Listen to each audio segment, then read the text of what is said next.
Good afternoon good afternoon everybody. Dheeraj, Rahul, Pragya, Harshika, सभी को बहुत बहुत नमस्कार। Good evening everybody. हाँ, अगर आप मुझे देख पा रहे हैं, सुन पा रहे हैं तो बेटा एक कमेंट कर देंगे ताकि हम आज का रंगारंग कार्यक्रम शुरू कर सकें।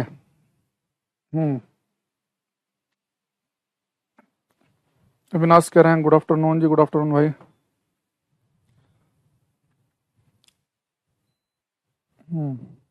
निधि, संदीप, नितिन, आर्यन, राहुल, रामपाल सब कह रहे हैं ओके, ठीक है। अच्छा, एक जो अपना एक 33 और 34 जो बैच है बच्चे, 33 और 34, ये लास्ट चैप्टर है उनका। ये वेव्स तरंगे आज हम स्टार्ट करेंगे।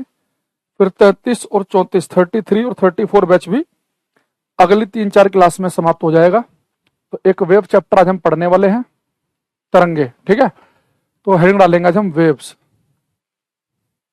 जैसे जैसे नंबर आता रहेगा जिस बैच का मैं बता दूंगा अपने आप से, वो आप टेंशन ना लें।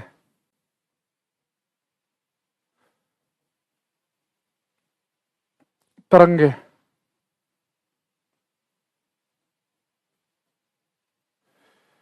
बढ़िया चैप्टर है, वेव, ठीक है। ध्यान से पढ़ेंगे इसे हम। जय श्री राम। अनुपम कह रहे हैं हवाई जहाज जैसे उठता है सर। नहीं, हवाई जहाज जैसे उठता है, एरोप्लेन फ्लो करता है ना, एरोप्लेन भागता है रनवे के ऊपर, तो एरोप्लेन की शेप ऐसी होती है कि उसके ऊपर तेज हवाएं चलती हैं, तो उसके ऊपर एक लो प्रेशर बन जाता है। नीचे हवाएं कंपेरेटिवली शांत चलती है, तो वहां हाई प्रेशर होता है, तो हवाएं भागती हैं हाई से लो की तरफ को, तो प्लेन को उठा देती हैं। वो जैसे मकान की छत उड़ी थी ना, ठीक वैसे एरोप्लेन का भी है।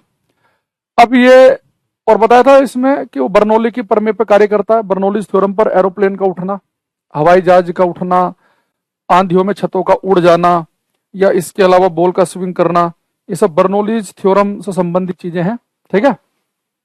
सुजीत, गुलफाम, सालू, विपिन, मलिक, अब यहाँ देखते रहो। ये अच्छे वेब चैप्टर, बढ़िया चैप्टर है। और मैंने कहा 33 और 34, 33 और 34 बैच का तो लास्ट चैप्टर भी है वेव।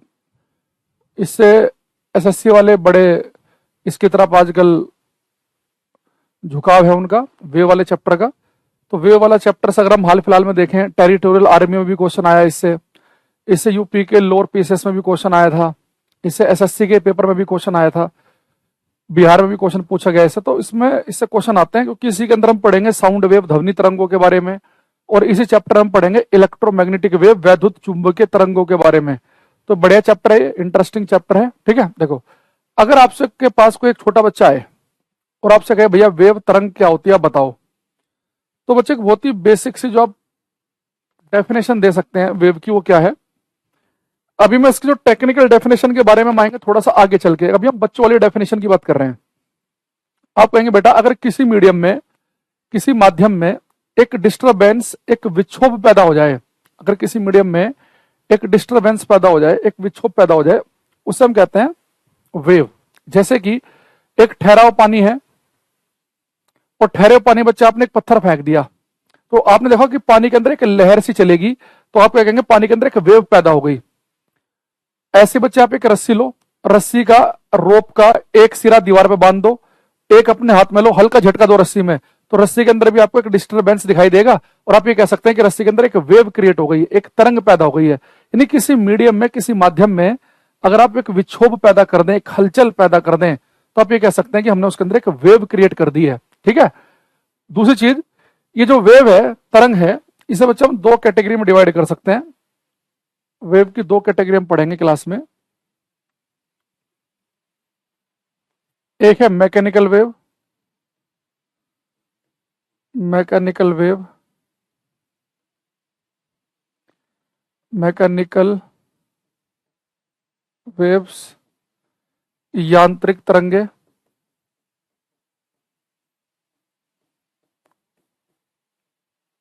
और एक होती है बच्चे हमारे पास में नॉन मैकेनिकल वेव, अयांत्रिक तरंगे, नॉन मैकेनिकल वेव्स, अयांत्रिक तरंगे। तो मैकेनिकल और नॉन मैकेनिकल दो टाइप की वेव हमें पढ़नी है। इसमें सबसे पहले यहाँ पे लिखा है कि मैकेनिकल वेव यांत्रिक तरंगे। तो मैकेनिकल वेव हम कहते किसे हैं? मैकेनिकल वेव हम उसे कहेंगे जो वेव, जो तरंग केवल और केवल, जो वेव केवल और केवल किसी मीडियम में ट्रेवल करे, किसी माध्यम में चले, यानी कि जिस वेव को चलने के लिए मीडियम की रिक्वायरमेंट है, यानी ये वेव या तो सॉलिड में चलेंगी जैसे रस्सी के अंदर पैदा हो गई, या लिक्विड जैसे पानी के अंदर पैदा हो गई, या गैस के अंदर चलेंगी।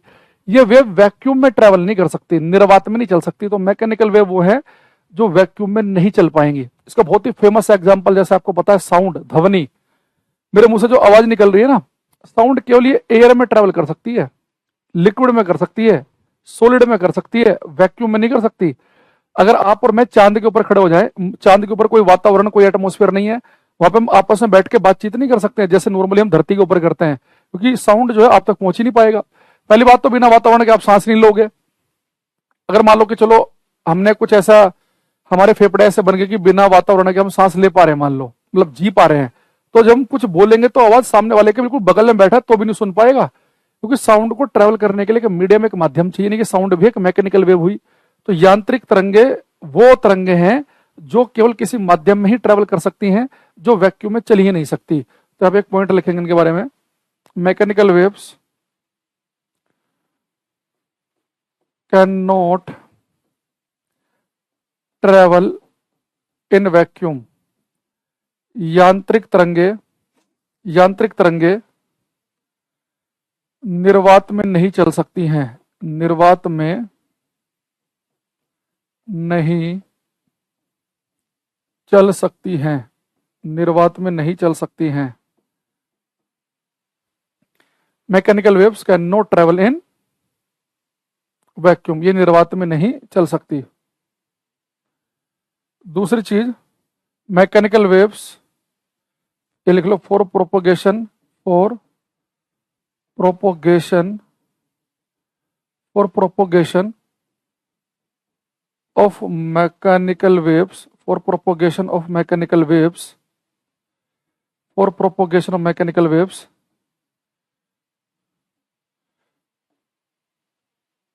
for propagation of mechanical waves, a material medium is required, a material medium is required. Hindi में लिखेंगे, यांत्रिक तरंगों के चलने के लिए, यांत्रिक तरंगों के चलने के लिए एक माध्यम की आवश्यकता होती है। यांत्रिक तरंगों के चलने के लिए एक माध्यम की आवश्यकता होती है। Mechanical waves can not travel in vacuum, यांत्रिक तरंगें निर्वात में नहीं चल सकती हैं। यांत्रिक तरंगों के चलने के लिए एक माध्यम की आवश्यकता होती है। For propagation of mechanical waves A material medium is required. Material medium समझ रहे हो? जैसे मैटर का आपको पता है कि मैटर की तीन स्टेट होती हैं, जैसे सॉलिड, लिक्विड, गैस। तो कोई मेटेरियल मीडियम चाहिए, तो सॉलिड चाहिए, लिक्विड चाहिए, गैस चाहिए। तो धवन, जैसे मैंने कहा कि यांत्रिक तरंगे वो तरंगे हैं जो निर्वात में नहीं चल सकती हैं, इन्हें चलने के लिए एक माध्यम की आवश्यकता होती है। ठीक। दूसरी चीज, जो बच्चे नॉन मैकेनिकल वेव हैं, ये वो हैं जो वैक्यूम में भी ट्रेवल कर लें। यानी वैक्यूम में भी ट्रेवल करने का मतलब ये है कि इन्हें चलने के लिए किसी स्पेशल, एक स्पेसिफिक मीडियम की आवश्यकता नहीं है कि सॉलिड होगा तभी चलूंगी, लिक्विड होगा तभी चलूंगी, गैस होगा तभी चलूंगी, ऐसा नहीं है इनके साथ। नॉन मैकेनिकल वेव, देखो यांत्रिक क्या है जो निर्वात में नहीं चल सकती, तो अयांत्रिक क्या होंगी जो निर्वात में चल लेंगी। जैसे लाइट, प्रकाश, सूर्य धरती से 15 करोड़ किलोमीटर दूर है, लेकिन तब भी तो सूर्य का प्रकाश धरती पे पहुंच रहा है, क्योंकि पृथ्वी और सूर्य के बीच में तो अंतरिक्ष है, और अंतरिक्ष है, स्पेस, और स्पेस में तो वैक्यूम है, वहां थोड़ा ना कोई गैस है, लेकिन तब भी तो लाइट आ रही है सूर्य की। लाइट जो है वो नॉन मैकेनिकल वेव का एग्जांपल है। साउंड क्या है? मैकेनिकल वेव का। साउंड मीडियम में चलेगा, वैक्यूम में नहीं चलेगा, लेकिन लाइट तो चल सकती है। तो अगर कोई आपसे पूछ ले कि नॉन मैकेनिकल वेव क्या है, non mechanical wave do not require any specific medium to travel, that is they can travel even in vacuum. यांत्रिक तरंगों को चलने के लिए किसी विशेष माध्यम की आवश्यकता नहीं होती है, अर्थात ये निर्वात में भी चल सकती हैं। तो यहां पे क्या लिखेंगे हम? Non mechanical waves do not require any specific medium to travel that is यानी कि अर्थार्थ, that is they can travel even in vacuum. Hindi में लिखेंगे, अयांत्रिक तरंगों को चलने के लिए, अयांत्रिक तरंगों को चलने के लिए, अयांत्रिक तरंगों को चलने के लिए, अयांत्रिक तरंगों को चलने के लिए किसी विशेष माध्यम की आवश्यकता नहीं होती है। अयांत्रिक तरंगों को चलने के लिए किसी विशेष माध्यम की आवश्यकता नहीं होती है, अर्थात ये निर्वात में भी चल सकती हैं, अर्थात ये निर्वात में भी चल सकती हैं। अयांत्रिक तरंगों को चलने के लिए किसी माध्यम की आवश्यकता नहीं होती है, अर्थात ये निर्वात में भी चल सकती हैं। दे can travel even in vacuum. ठीक, अच्छा, अब ये तो बच्चे हमने एक मोटी मोटी सी एक बेसिक सी बात पढ़ी कि जब भी आज के बाद मैं आपके सामने मैकेनिकल या नॉन मैकेनिकल बोलूं तो बस आपको एक ही सब ध्यान में रखना है, मैकेनिकल मीडियम में चलने वाली, नॉन मैकेनिकल जो वैक्यूम में भी चल सकती हैं। अब आते हैं थोड़ा सा आगे की तरफ। अब ये बच्चों हमारे पास जो मैकेनिकल वेव है, इसे मिटा दूं, ये तो आपने लिख लिया होगा यहां तक का, ठीक है, इसे मैं हटा देता हूं क्योंकि इसमें थोड़ा सा ना मैं स्पेस ज्यादा चाहिएगा इस चैप्टर में, तो मैं यहां पे हटा देता हूं इसे। अब ये बच्चे जो हमारे पास मैकेनिकल वेव होती है, अब इनका हम नेचर की बात करेंगे। मैकेनिकल वेव जो होती है दो टाइप की, एक होती है ट्रांसवर्स और एक होती है लॉन्गिट्यूडनल। मैकेनिकल वेव दो टाइप की है, एक है ट्रांसवर्स वेव, अनुप्रस्थ, और एक होती है लॉन्गिट्यूडनल, लॉन्गिट्यूडनल अनुदैर्घ्य। जबकि जो मैकेनिकल वेव है, इसका बच्चे का एग्जांपल है नॉन मैकेनिकल वेव का इलेक्ट्रोमैग्नेटिक वेव्स। इसके बारे में हम पूरा चैप्टर पढ़ेंगे, 2 क्लास लूंगा मैं कम से कम उसमें।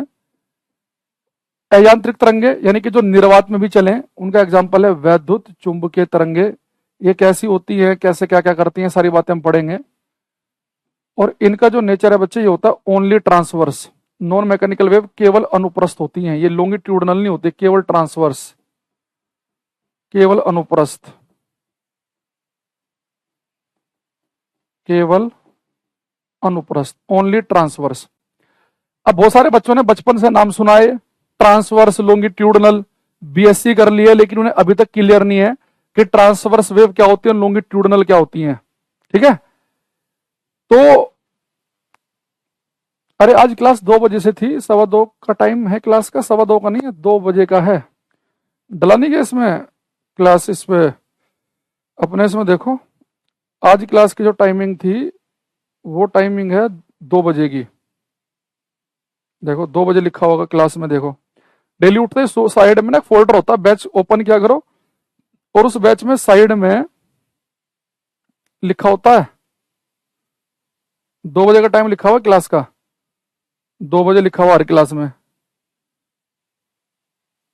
2 से 3:30 लिखा हुआ है, देखो अपने बैच में। तो जो भी आपका बैच होता है ना, उस बैच में ना यहाँ पे साइड में एक छोटा सा फोल्डर होता है, इसे क्लिक करेंगे तो ये लिखा आ जाएगा 2 से 3:30 लिखा हुआ रहा है। 2 ही था, 2:15 लिखा ही नहीं है, हम दिख नहीं रहा क्या हमें मोबाइल में। तो ये नहीं कि वो डेली कई बार 2:15 से चल रही थी क्लास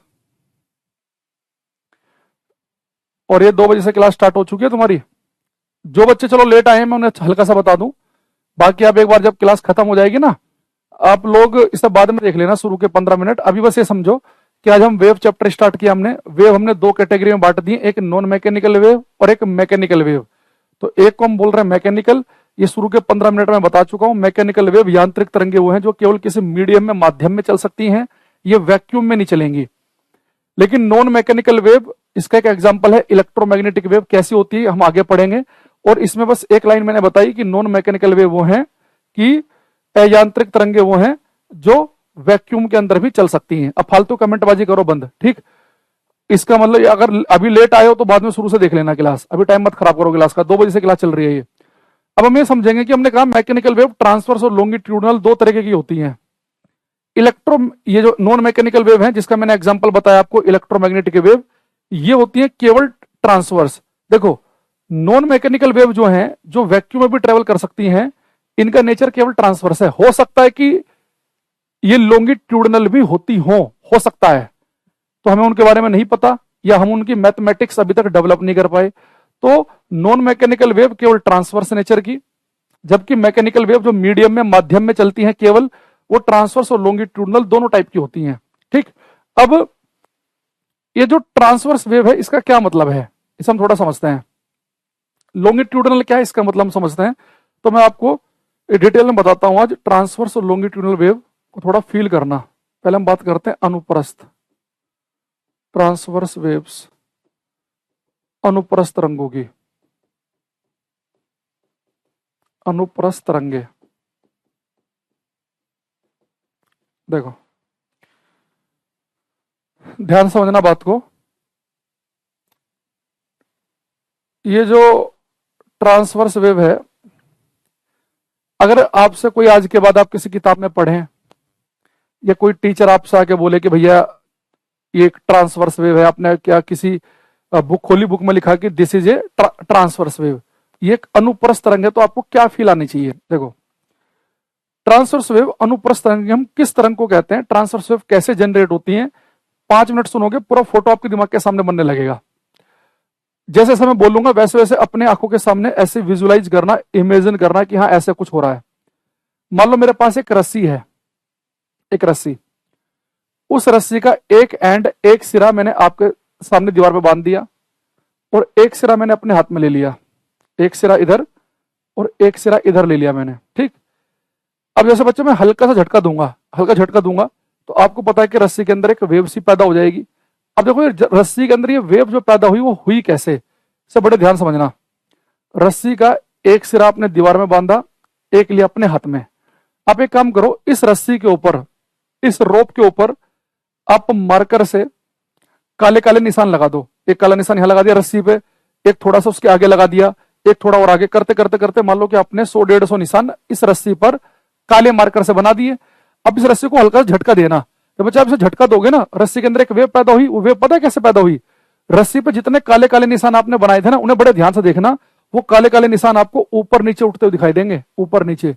यानी जिस मीडियम में, जिस माध्यम में आपने एक डिस्टरबेंस पैदा किया, जिस मीडियम में आपने एक विक्षोभ पैदा किया, वो डिस्टरबेंस कैसे पैदा हो रहा है, जिस मीडियम में डिस्टरबेंस पैदा किया गया है, जिस मीडियम में हलचल पैदा की गई है, जिस मीडियम में विक्षोभ पैदा किया गया है, अगर उस मीडियम के पार्टिकल ऊपर नीचे हिलें, अगर उस मीडियम के पार्टिकल ऊपर नीचे हिलें, तो कौन सी वेव पैदा होती है, ट्रांसवर्स वेव। तो ट्रांसवर्स वेव जिस माध्यम में पैदा होगी, उस माध्यम के कण ऊपर नीचे गति करेंगे। तो माध्यम के कणों के ऊपर नीचे हिलने से, अप एंड डाउन वाइब्रेशन करने से कौन सी तरंगें पैदा होती हैं, ट्रांसवर्स वेव।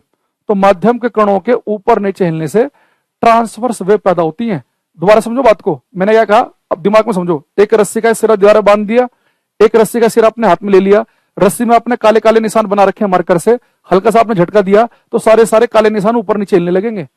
तो पेपर में अगर एक क्वेश्चन आ जाए कि अगर माध्यम के कण, जिस माध्यम में वेव पैदा हो रही है, अगर उस माध्यम के कण ऊपर नीचे गति करें तो कौन सी तरंग पैदा होगी, हम बोलेंगे अनुप्रस्थ तरंगे। ठीक है, अच्छा इसे थोड़ा सा और समझने के लिए काम करते हैं।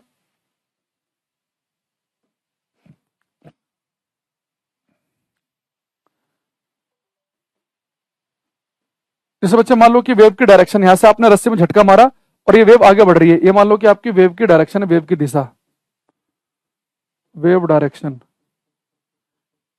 तरंग की दिशा।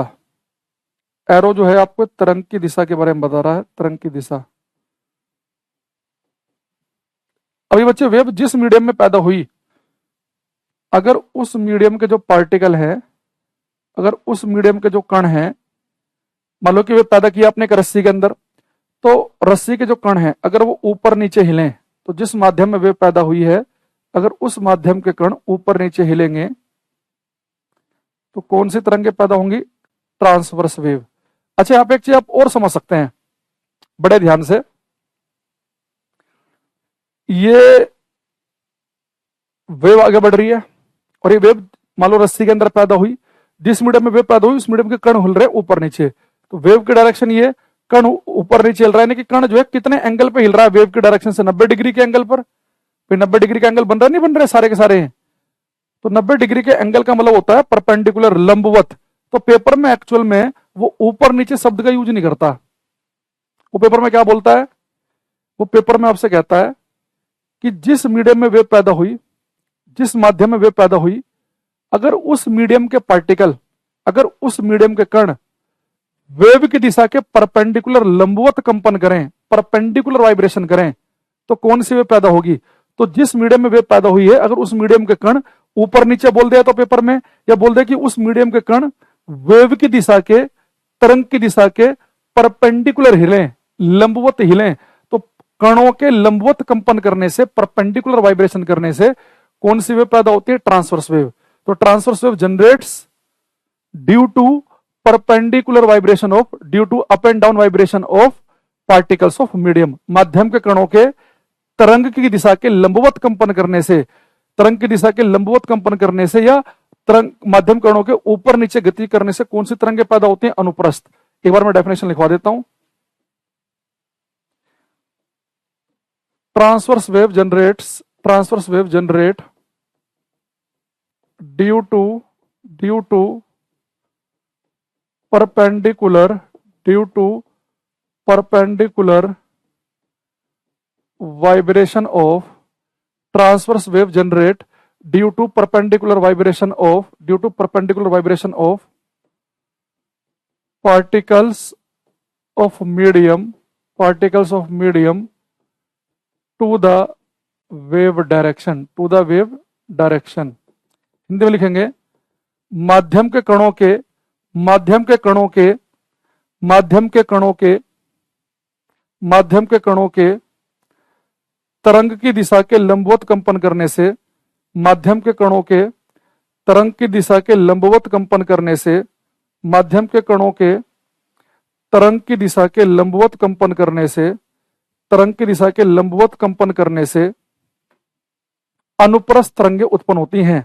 माध्यम के कणों के, माध्यम के कणों के तरंग की दिशा के लंबवत कंपन करने से अनुप्रस्थ तरंगें उत्पन्न होती हैं। याद रखना, जैसे कि मैंने कहा रस्सी में जब वेव पैदा होती है ना, आप झटका देते हैं रस्सी में, तो रस्सी के सारे पार्टिकल केवल ऊपर नीचे हिलते हैं। तो ऐसे ही एक ठहरा हुआ पानी है, उस पानी में आप पत्थर फेंक दो, तो पानी के जो बच्चे, पानी के अंदर जो वेव पैदा होगी ना, वाटर के सरफेस पे जो वेव पैदा होती है वो भी ट्रांसवर्स वेव है।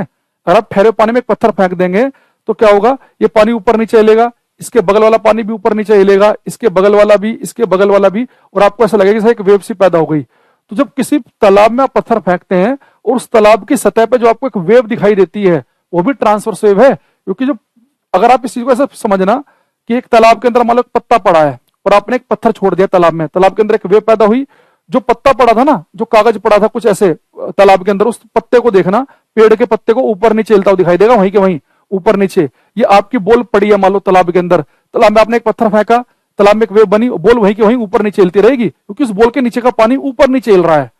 तो अगर कभी माध्यम के कण तरंग की दिशा के परपेंडिकुलर वाइब्रेशन करें, तरंग की दिशा के लंबवत कंपन करें, तो ट्रांसवर्स वेव पैदा होगी। लेकिन जो पार्टिकल्स हैं बेटा, ये केवल ऊपर नीचे हिलेंगे, आगे नहीं बढ़ते। ये पार्टिकल वहीं के वहीं ऊपर नीचे हिल रहा है, इसके बगल वाला भी ऊपर नीचे हिल रहा है, इसके बगल वाला भी। तो फिर जो आपको आगे की तरफ बढ़ते हुए दिख रहा है वो क्या है, वो एनर्जी है। भाई पार्टिकल ऊपर नीचे हिला, ये अपनी एनर्जी देगा बगल वाले को, ये भी ऊपर नीचे हिलेगा, ये भी ऊपर नीचे। यानी जब किसी मीडियम में एक वेव पैदा होती है ना, तो पार्टिकल तो वहीं के वहीं ऊपर नीचे हिलते रहते हैं, वो आगे की तरफ एनर्जी जाती है। अभी एनर्जी जिस जिस पार्टिकल को छूते हुए जाएगी वही ऊपर नीचे हिलने लगेगा एनर्जी। तो जब किसी मीडियम में वेव पैदा होती है तो जो आगे की तरफ को भागते हुए जा रही है वो एनर्जी है, और ये एनर्जी जिस जिस पार्टिकल को छुएगी वही ऊपर नीचे चलता रहेगा, और करते करते करते कोने तक एनर्जी पहुंच जाएगी। तो आप ध्यान रखेंगे जब भी वेव पैदा होती है उसमें पार्टिकल ट्रांसपोर्ट नहीं करता, पार्टिकल तो जहां है वहीं का वहीं ऊपर नीचे चलेगा। आगे की तरफ जो बढ़ती है वो एनर्जी है, और वो एनर्जी जिस पार्टिकल को छूती जाएगी वहीं के ऊपर नीचे चलते रहेंगे पार्टिकल। तो लिखेंगे transverse wave generate due to perpendicular vibration of particles of medium to the wave direction. माध्यम के कणों के तरंग की दिशा के लंबवत कंपन करने से अनुप्रस्थ तरंगें उत्पन्न होती हैं। But particles of medium do not travel from one point to another only energy transfer, only energy transfer, Hindi में लिखेंगे किंतु माध्यम के कण, किंतु माध्यम के कण एक बिंदु से दूसरे बिंदु तक नहीं जाते हैं, किंतु माध्यम के कण एक बिंदु से दूसरे बिंदु तक नहीं जाते हैं, केवल ऊर्जा एक स्थान से दूसरे स्थान तक पहुंचती है। But particles of medium do not travel from one point to another, only energy transfers. किंतु माध्यम के कण एक स्थान से दूसरे स्थान तक नहीं जाते हैं, केवल ऊर्जा एक जगह से दूसरी जगह तक पहुंचती है। तो उसको दोबारा से बताता हूं मैं, इस चीज को अच्छे से फील करना।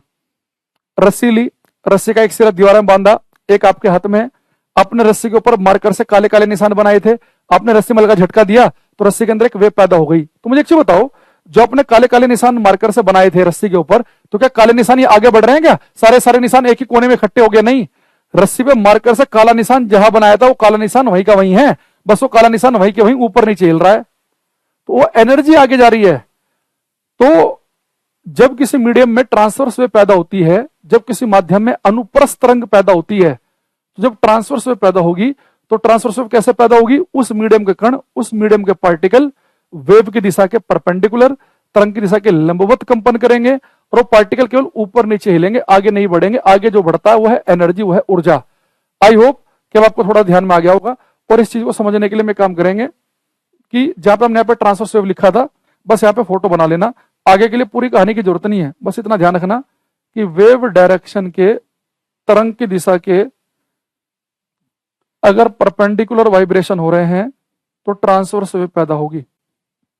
ट्रांसवर्स वेव, इसका एग्जांपल आप लिख सकते हैं, वेव्स इन स्ट्रिंग, रस्सी के अंदर उत्पन्न तरंगे, वेव्स इन स्ट्रिंग, रस्सी के अंदर उत्पन्न तरंगे, waves on the surface of water, जल की सतह पर उत्पन्न तरंगे, waves on the surface of water, waves on the surface of water, जल की सतह पर उत्पन्न तरंगे।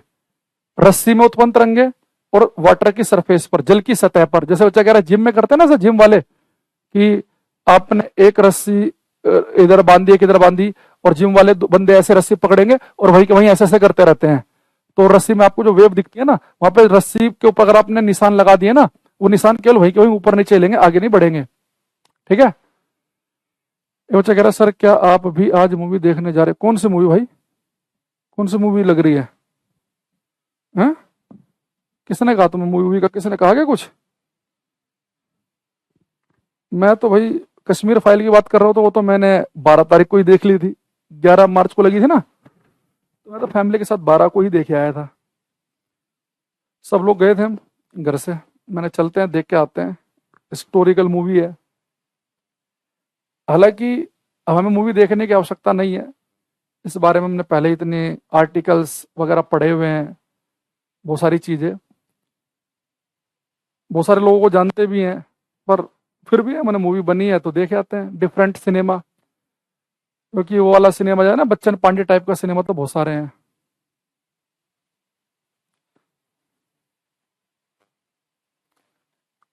अच्छा, राकेश सर ने कहा था, हाँ मैंने सुना तो था कि बीच में कि पूरा कहीं एक थिएटर वगैरह बुक कर रहे हैं ये वो, तो तब मैंने बोल दिया था कि मैं तो देख चुका हूँ पहले ही। तो एक ही चीज़ को बार बार देखने से अभी याद तो करना नहीं है कि उसके नोट्स बनाने पेपर में आएगा। हाँ ये बात पर पहले शायद 22 मार्च की हो रही थी बात, ही हो सकता है कि थोड़ा आगे बढ़ गया हो। हम्म। ये बच्चा कह रहा है कि जी वाटर तो राउंड वेव होती है। अरे राउंड, वो चारों तरफ को वेव बनती है, जैसे आपने पत्थर फेंका चारों डायरेक्शन में वेव चलेंगी, तो चारों डायरेक्शन में जहां पर भी वेव बन रही है ना, जो वो वेव आगे की तरफ को बढ़ रही है, वो पानी केवल ऊपर नीचे हिल रहा है, इधर का भी, इधर का भी, इधर का भी, इधर का भी, इसलिए आपको ऐसा लग रहा है। ठीक है? अच्छा, दूसरा, अब आते हैं हम लॉन्गिट्यूडनल वेव पर। अगर आप ट्रांसवर्स वेव समझ गए हैं तो लॉन्गिट्यूडनल वेव आप चुटकियों में समझ जाएंगे।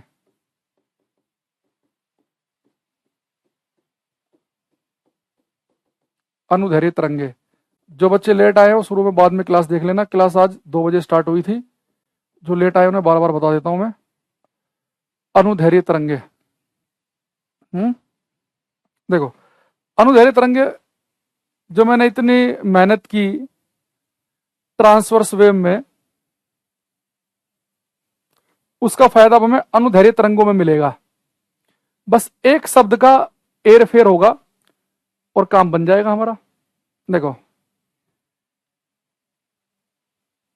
मान लो बच्चों कोई मीडियम है, कोई माध्यम है, और उस मीडियम में एक डिस्टरबेंस पैदा हुआ, एक हलचल सी पैदा हुई। जैसे हमने अभी थोड़ी देर पहले पढ़ा कि रस्सी के अंदर आपने हलचल पैदा कर दी, या अपने पानी के अंदर पत्थर मार के हलचल पैदा कर दी, ठीक है। तो मैंने आपसे कहा था कि जिस मीडियम में हलचल पैदा हुई, यानी जिस मीडियम में वेव बनी, तो उस मीडियम के पार्टिकल ऊपर नीचे हिलेंगे तो ट्रांसवर्स अनुप्रस्थ तरंग थी। लेकिन अगर आपने किसी मीडियम में एक बच्चे डिस्टरबेंस पैदा किया, एक हलचल पैदा की, एक विक्षोभ पैदा किया, एक वेव पैदा की, और उस मीडियम के पार्टिकल अगर ऊपर नीचे ना हिलकर आगे पीछे हिले, जहां पे उनकी पोजीशन थी उस पोजीशन के ऊपर नीचे ना हिलकर आगे पीछे हिल रहे हैं, तो अगर जिस मीडियम में एक डिस्टरबेंस आपने पैदा किया, अगर उस मीडियम के पार्टिकल आगे पीछे हिल रहे हो, तो माध्यम के कणों के आगे पीछे हिलने से, बैक एंड फोर्थ वाइब्रेशन से जो वेव पैदा होती है लॉन्गिट्यूडनल अनुदैर्ध्य तरंगे। इसका बहुत बढ़िया एग्जांपल है साउंड। जब साउंड बच्चे चलता है ना एयर में, हवा में, तो पता क्या होता है, हवा के जो एटम है ना वो ऊपर आगे पीछे हिलते हैं। मैंने बोला हेलो, तो मेरे मुंह के पास हवा का एटम आगे पीछे हिलेगा, ये अपनी एनर्जी देगा अगले वाले को, वो भी आगे पीछे हिलेगा, वो अपनी एनर्जी देगा अगले वाले को, करते करते करते करते सारे के सारे एटम आगे पीछे हिलेंगे, और आपके कान के पास के एटम भी आगे पीछे हिलने लगेंगे। तो जैसा एनर्जी मैंने यहां से छोड़ी, वैसी एनर्जी आपके कान के पास पहुंच गई। तो जब साउंड चलता है, तो साउंड चलते समय जो पार्टिकल्स हैं वो आगे पीछे हिलते हैं। तो और किसी मीडियम के पार्टिकल आगे पीछे हिले, तो आगे पीछे हिलने से होंगी अनुदैर्ध्य, ऊपर नीचे से अनुप्रस्थ होती हैं, आगे पीछे से अनुदैर्ध्य। जैसे मान लो ये वेव की डायरेक्शन है, तरंग की दिशा, वेव डायरेक्शन, और ये वेव जिस मीडियम में पैदा हुई है, ये उस मीडियम के मैंने पार्टिकल ले लिए। अगर मीडियम के पार्टिकल आगे पीछे हिलेंगे,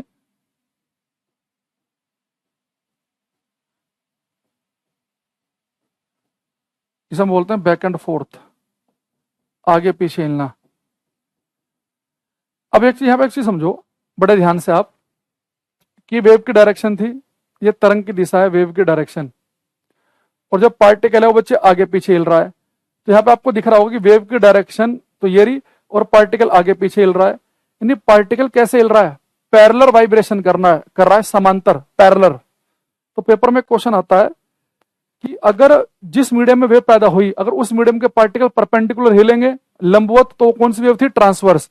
अगर मीडियम के पार्टिकल वेव की दिशा के पैरेलल, समांतर कंपन करेंगे, या वेव की दिशा के अलोंग कह सकते हैं आप इसे, वेव की दिशा के अलोंग, वेव की दिशा में, वेव की दिशा के अनुदिश हिलेंगे, तो कौन सी तरंगे पैदा होंगी, अनुदैर्ध्य।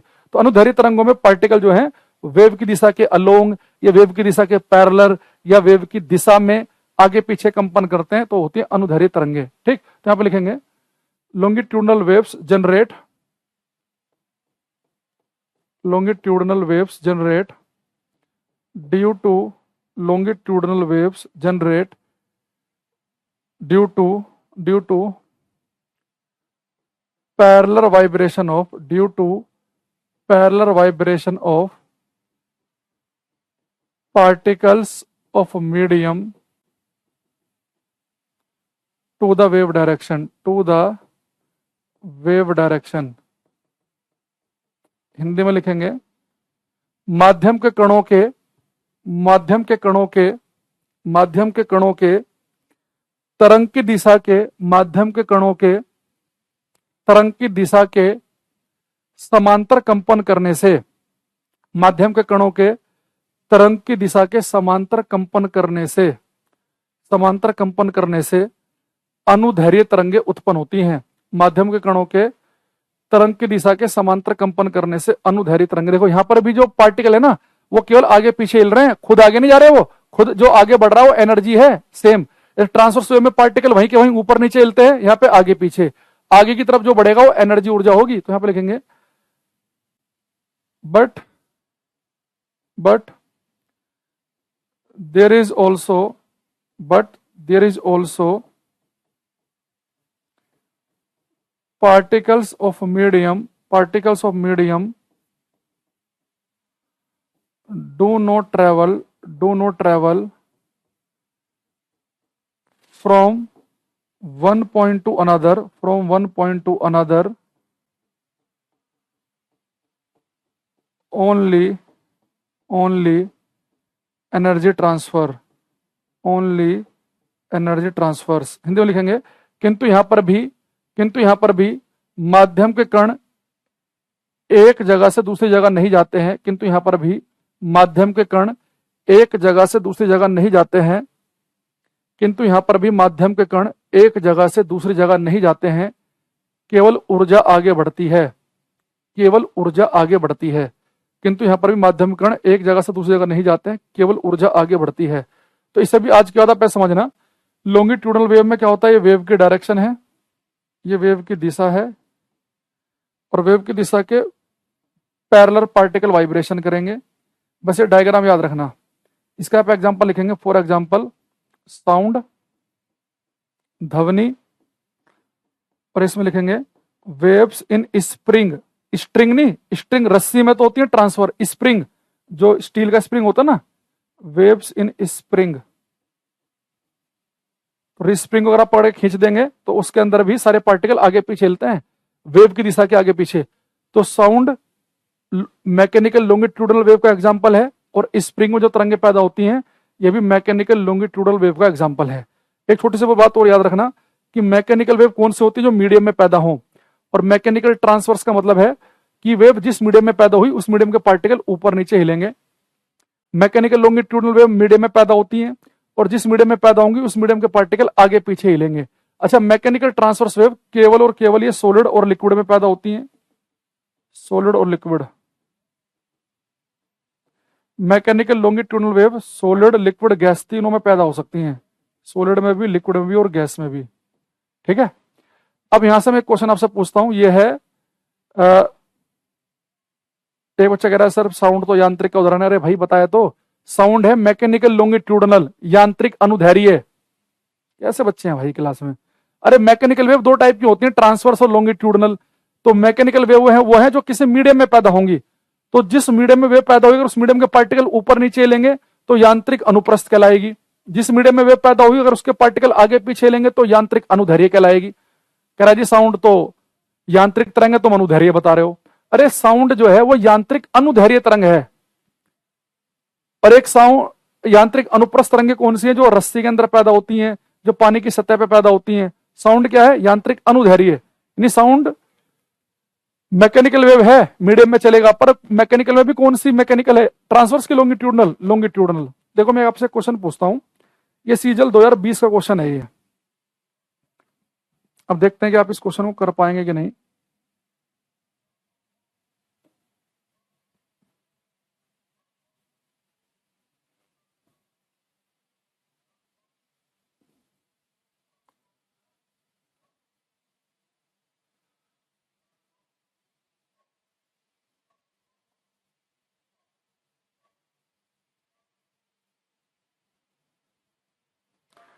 ये आपको मैं सी और डी ऑप्शन दिखा रहा हूं, आपको बताना कि सी और डी ऑप्शन में से कौन सा ऑप्शन ठीक है, दोनों सही है कि दोनों गलत हैं, दोनों सही है कि दोनों गलत। इसका ए और बी ऑप्शन बाद में दिखाए जाएंगे जब बता दिया जाएगा। ये बढ़िया क्वेश्चन था, इन्होंने इस एक क्वेश्चन के अंदर ही पूरी वेव का कॉन्सेप्ट पूछ लिया है, और ए और बी तो अभी आपको मैं दिखा ही नहीं सकता। पहले सी और डी बताओ। यदि माध्यम के घटक तरंग संचरण की दिशा में लंबवत दोलन करते हैं तो हम तरंग को अनुदैर्घ्य तरंग कहते हैं, एक ऑप्शन ये है। यदि माध्यम घटक तरंग संचरण की दिशा के साथ दोलन करते हैं तो हम तरंग को अनुप्रस्थ तरंग कहते हैं, सी और डी। ये दोनों ऑप्शन ठीक हैं, दोनों गलत हैं, एक सही है, गलत है, क्या लगता है आपको।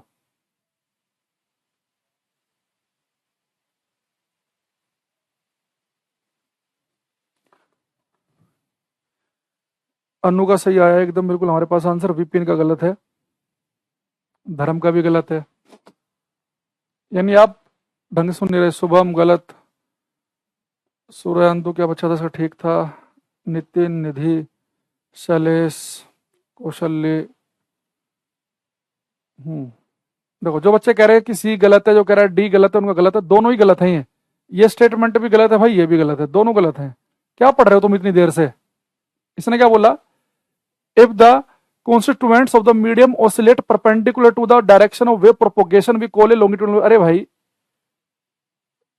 वेव प्रोपोगेशन के, वेव के डायरेक्शन के, जिधर को वेव प्रोपोगेट हो रही है, वेव के जो चलने की जो डायरेक्शन है, वेव प्रोपोगेशन के अगर परपेंडिकुलर ऑसिलेशन होंगे, वेव डायरेक्शन के अगर परपेंडिकुलर ऑसिलेशन होंगे तो ट्रांसवर्स वेव होगी। ये कह रहा है लॉन्गिट्यूडनल, यानी गलत हो गया ये। दूसरा में कह रहा है कि अगर जो मीडियम के जो कॉन्स्टिट्यूएंट्स यानी कि मीडियम जिन कणों से मिलकर बना है, अगर वो ऑसिलेट करेंगे वेव की डायरेक्शन के, अगर वो वेव की डायरेक्शन के साथ में ऑसिलेट करेंगे अलोंग द वेव डायरेक्शन, तो लॉन्गिट्यूडनल होगी। ट्रांसवर्स कह रहा है तो ये भी गलत है, तो ये भी गलत, ये भी गलत। तो जो मैंने आपको इतनी देर में बताया है, उसने एक ही क्वेश्चन के अंदर दोनों बातें पूछ ली, दोनों बातें। ट्रांसवर्स वेव क्या है, जहां पर परपेंडिकुलर वाइब्रेशन होंगे वेव के प्रोपोगेशन के, वेव के चलने की दिशा के, और लॉन्गिट्यूडनल में वेव की डायरेक्शन के साथ में होंगे। दोनों गलत हैं, ये दोनों स्टेटमेंट गलत हैं। इतनी देर से ये समझा रहा हूं मैं तुम्हें, पता नहीं समझ ही नहीं पा रहे।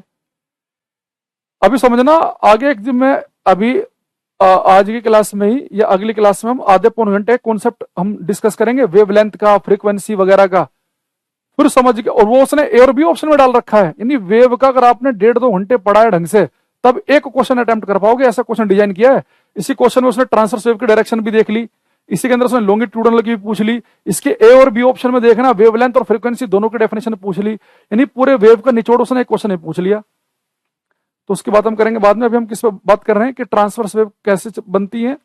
ट्रांसवर्स वेव बनती है जब वेव प्रोपोगेशन के, वेव के डायरेक्शन के परपेंडिकुलर वाइब्रेशन होते हैं और वेव की दिशा के साथ या वेव की दिशा के पैरेलल में लॉन्गिट्यूडनल। ठीक, अच्छा, अब थोड़ा सा हल्का सा एक हम इधर आ जाते हैं। अभी अच्छा, हम आज क्लास में साउंड को उठाएंगे और 1-2 क्लास हम साउंड की ही बात करेंगे। जब साउंड पूरा खत्म हो जाएगा फिर हम आएंगे इलेक्ट्रोमैग्नेटिक वेव पर। इलेक्ट्रोमैग्नेटिक वेव वो हैं जो नॉन मैकेनिकल है, यानी कि इलेक्ट्रोमैग्नेटिक वेव वैक्यूम के अंदर भी ट्रेवल कर सकती हैं। दूसरी चीज, इनका नेचर है बच्चे ट्रांसवर्स, अनुप्रस्थ, ये केवल ट्रांसवर्स नेचर की होंगी। अब यहां से मेरे मन में एक तुरंत खतरनाक वाला डाउट आया, वो देखो क्या है। एक तुमने क्या पढ़ा कि इलेक्ट्रोमैग्नेटिक वेव क्या है बच्चे, नॉन मैकेनिकल है, यानी कि ये वेव जो होंगी ये सॉलिड में भी चल सकती हैं, लिक्विड में भी चल सकती हैं, गैस में भी चल सकती हैं, और नॉन मैकेनिकल है तो वैक्यूम में भी ट्रेवल कर सकती हैं। इनके साथ ये नहीं है कि ये किसी खास मीडियम में ही चलेंगी। तो नॉन मैकेनिकल वेव वो हैं जो वैक्यूम के अंदर भी ट्रेवल कर लें, तो सॉलिड में भी चलेंगे, लिक्विड में भी, गैस में भी। जैसे आपको मैं आगे पढ़ाऊंगा कि इलेक्ट्रोमैग्नेटिक वेव का बहुत ही बढ़िया जो एग्जाम्पल है वो है बच्चे लाइट, प्रकाश, लाइट। यानी कि लाइट जो है वो एक इलेक्ट्रोमैग्नेटिक वेव है, यानी कि लाइट जो है वैक्यूम के अंदर भी ट्रेवल कर लेगी। लेकिन बच्चे लाइट वैक्यूम में ट्रेवल करती है तो साथ में गैस में भी तो करती है, एयर में भी लाइट चलती है, लाइट पानी के अंदर भी चलती है, लाइट कांच के अंदर भी चलती है। तो इलेक्ट्रोमैग्नेटिक वेव जो है, इलेक्ट्रोमैग्नेटिक वेव जो है वो सॉलिड, लिक्विड, गैस, वैक्यूम कहीं भी चल सकती है। बस एक चीज ध्यान रखना कि सॉलिड, लिक्विड जो गैस है ना वो होना चाहिए फिर ट्रांसपेरेंट, पारदर्शी, ट्रांसपेरेंट। यानी कि इलेक्ट्रोमैग्नेटिक वेव जैसे कि लाइट जो है, प्रकाश जो है, वो सॉलिड, लिक्विड, गैस में चल तो लेता है पर वो सॉलिड, लिक्विड, गैस ट्रांसपेरेंट होना चाहिए, पारदर्शी। जैसे लाइट पानी के अंदर चलेगी, पानी ट्रांसपेरेंट है, कांच के अंदर चलेगी, डायमंड के अंदर चलेगी, लेकिन लाइट दीवार के अंदर नहीं चलेगी, पत्थर के अंदर, उस पर टकरा के तो रिफ्लेक्ट हो जाएगी, परावर्तित।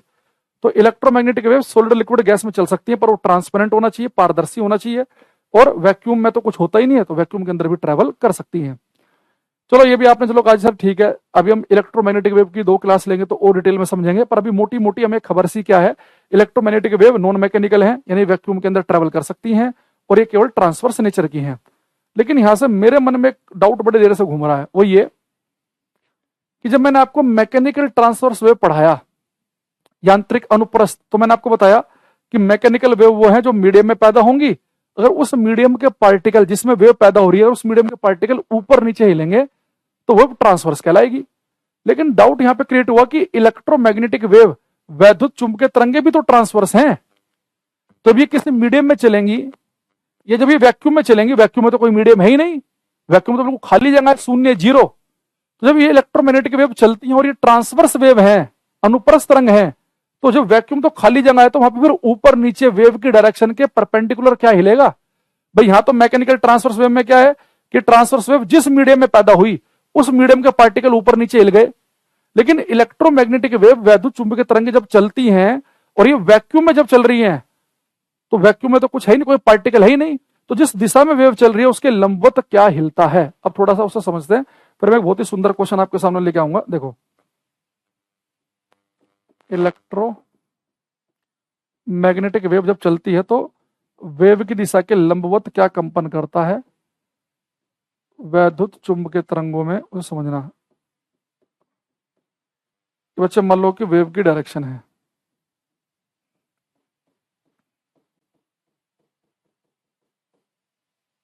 Wave direction. अब इसके, हेलो हेलो हेलो हेलो, अरे क्लास चली क्या?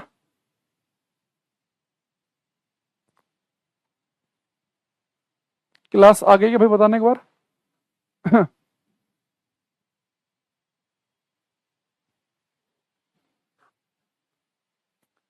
क्लास अगर एक बार आ गई हो तो बताना, क्योंकि यहाँ से अभी स्टार्ट हो गई है, कुछ सेकंड के लिए अभी वाईफाई चला गया था, अब लाइव हो गई ना। हाँ, चलो, जहां से क्लास रुकी थी मैं दोबारा बता देता हूँ। मैं आपसे ये बोल रहा था, जब ये आपका नेट गया, मैं ये बोल रहा था कि भाई इलेक्ट्रोमैग्नेटिक वेव जो होती हैं, वैद्युत चुंबकीय तरंगे बेटा जो होती हैं, दोबारा सुनना ध्यान से, कि इलेक्ट्रोमैग्नेटिक वेव जो होती हैं ये होती है ट्रांसवर्स नेचर की, ये होती है अनुप्रस्थ तरंग, ट्रांसवर्स। अब ये इलेक्ट्रोमैग्नेटिक वेव अगर ट्रांसवर्स हैं, तो ट्रांसवर्स वेव तो वो होती है जिसमें अगर वेव की डायरेक्शन के परपेंडिकुलर वाइब्रेशन हो, तरंग की दिशा के लंबवत कंपन हो, वो होती है ट्रांसवर्स वेव। तो लेकिन जब ये इलेक्ट्रोमैग्नेटिक वेव वैक्यूम में चलती होंगी, वैक्यूम तो बिल्कुल खाली जगह है, तो जब वैक्यूम में इलेक्ट्रोमैग्नेटिक वेव चलती होंगी तो वहां पर वेव की डायरेक्शन के परपेंडिकुलर कौन हिलता होगा, ये हमें नहीं पता। अब मैं वही बात आपको बताने वाला हूं। यहां देखो, सबसे पहले मैंने कहा कि इलेक्ट्रोमैग्नेटिक वेव मान लो ऐसे जा रही है, ये इसकी डायरेक्शन है। जब इलेक्ट्रोमैग्नेटिक वेव निर्वात में, वैक्यूम में चलती होगी, तो वेव की दिशा के लंबवत परपेंडिकुलर हिलता क्या है, क्योंकि वैक्यूम में तो कुछ होता ही नहीं है। तो मैं आपसे कह रहा था कि सबसे पहले हमें ये समझना पड़ेगा, सबसे पहले हमें ये समझना पड़ेगा कि इलेक्ट्रोमैग्नेटिक वेव जनरेट कैसे होती हैं। इलेक्ट्रोमैग्नेटिक वेव जनरेट होती है, कोई चार्ज पार्टिकल लो आप, आवेशित कण, चार्ज पार्टिकल समझ रहे हो, जैसे कि कोई आपने ले लिया प्रोटॉन के ऊपर पॉजिटिव चार्ज होता है, या आपने मान लो कोई इलेक्ट्रॉन ले लिया। अब चार्ज पार्टिकल बच्चों आप ऐसे ऑसिलेट कराओ या वाइब्रेट कराओ, जो भी आप बोलना चाहो, किसी आवेशित कण को, इलेक्ट्रॉन या प्रोटॉन को जब आप बच्चे ऑसिलेट कराते हैं ना, वाइब्रेट कराते हैं, तो आवेशित कण के इलेक्ट्रॉन या प्रोटॉन के वाइब्रेशन से इलेक्ट्रोमैग्नेटिक वेव पैदा होती हैं। देखो, अगर कोई आवेशित कण, कोई चार्ज पार्टिकल रखा हो, तो इलेक्ट्रिक फील्ड पैदा करता है, वैद्युत क्षेत्र। रखा हुआ चार्ज, रखा हुआ इलेक्ट्रॉन या प्रोटॉन अपने आसपास एक चार्ज, एक इलेक्ट्रिक फील्ड पैदा करेगा। लेकिन भागता हुआ चार्ज वो मैग्नेटिक फील्ड भी पैदा कर देता है। तो अगर मैंने एक चार्ज पार्टिकल लिया और उसे मैं ऑसिलेट करा रहा हूं, तो एक इलेक्ट्रिक मैग्नेटिक फील्ड उसके आसपास पैदा हो जाएगा। तो जब कोई इलेक्ट्रोमैग्नेटिक वेव चलती है, तो जिस दिशा में इलेक्ट्रोमैग्नेटिक वेव चल रही है उसके परपेंडिकुलर पता है कौन वाइब्रेट करता है, इलेक्ट्रिक और मैग्नेटिक फील्ड। तो वेव की डायरेक्शन के लंबवत कंपन करते हैं इलेक्ट्रिक और मैग्नेटिक फील्ड। ये इलेक्ट्रिक फील्ड को इसे लिखा, और मैग्नेटिक फील्ड भी ऐसे होगा, परपेंडिकुलर, यानी कि इलेक्ट्रिक फील्ड वेव की डायरेक्शन के परपेंडिकुलर है, मैग्नेटिक फील्ड भी वेव की डायरेक्शन के परपेंडिकुलर है, और ये आपस में भी एक दूसरे के परपेंडिकुलर होते हैं। अब मैं लगातार इसे ऐसे तो रखूंगा नहीं, तो मैं इसे ऐसे चिपका देता हूं यहां पे, हालांकि ये बिल्कुल परपेंडिकुलर है, मैग्नेटिक फील्ड को लिखा मैंने बी से, तो ये बिल्कुल ऐसे है। तो इलेक्ट्रोमैग्नेटिक वेव जब चलती हैं, वैद्युत चुंबकीय तरंगे जब चलती हैं, तो वेव की दिशा के लंबवत, वेव की दिशा के परपेंडिकुलर इलेक्ट्रिक और मैग्नेटिक फील्ड वाइब्रेट करते हैं। वेव की दिशा के परपेंडिकुलर कौन हिलेगा, इलेक्ट्रिक एंड मैग्नेटिक फील्ड। ये दोनों आपस में भी लंबवत होते हैं और वेव की दिशा के भी लंबवत रहते हैं। ठीक है, अब यहां से क्वेश्चन मैं आपसे पूछ रहा हूं,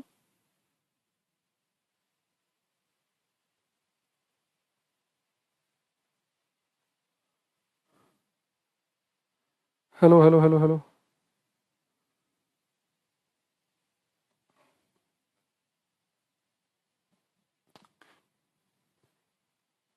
अरे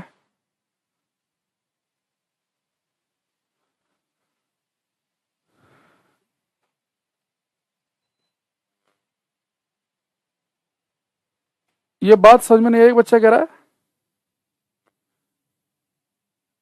नहीं आई क्या समझ में ये बात?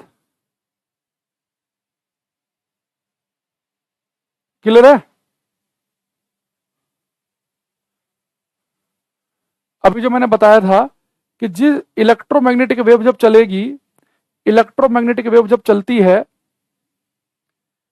तो जिस दिशा में इलेक्ट्रोमैग्नेटिक वेव चलेगी, उस इलेक्ट्रोमैग्नेटिक वेव जिस डायरेक्शन में चलेगी उसके लंबवत इलेक्ट्रिक और मैग्नेटिक फील्ड, उसके लंबवत वैद्युत और चुंबकीय क्षेत्र हिलेंगे। नहीं आया? एक दो बच्चा कह रहा नहीं आया। चलो कोई नहीं, एक क्वेश्चन मैं दिखाता हूं, इसे कोशिश करना समझने की। एक क्वेश्चन मैं आपको दिखाता हूं, अगर आपने क्वेश्चन कर लिया तो यानी कि समझ में आ गया, नहीं कर पाए तो यानी कि नहीं आया। बढ़िया क्वेश्चन है ये।